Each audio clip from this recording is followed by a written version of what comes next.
இப்போது நான் வந்து காம்படிஷன் ஏற போகிறேன்னொடனே எல்லோரும் சிரிச்சாங்க. ஜெயிக்கவே முடியாது ப்ரோ சொன்னோடனே நான் கிளாஸில் இருக்க சொன்னேன் கண்டிப்பாக ஜெயிச்சுட்டு வருவேன் சொல்லி ப்ரைஸ் அடிச்சிருக்கேன். ஃபஸ்ட் ப்ரைஸ் அடித்தேன். அங்கே நான் ஆட்டிடியூட் காமிச்சிட்டேன். ஜட்ஜஸ் முன்னாடி இப்படி சுட்டுட்டேன். எல்லாருமே ஜட்ஜஸ் டங் நம்பர் 46 6 வாட்டி சொல்லி ஃபஸ்ட் ப்ரைஸ் ஜெயிச்சு இப்போ அந்த ஆட்டிடியூடுனால செகண்ட் ப்ரைஸ் வாங்கியிருக்கேன். ஆனால் நான் அந்த ஆட்டிடியூட்டை மாற்ற மாட்டேன். அதுதான் என் நேம். ஸோ ஜெயிக்கிறது முன்னாடி இட்லி சாப்பிட்டு போனேன். ப்ரீ ஒர்க் அவுட் சாப்பிடல. எங்கள் அம்மா செஞ்ச இட்லி பொடி வித் கீ.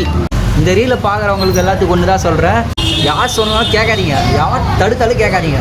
நான் நினச்சிருந்தா இவனுங்க காலேஜ் பசங்க கலாச்சாங்களா நான் வேணாம் அப்படின்னு நான் விட்டுருப்பேன்.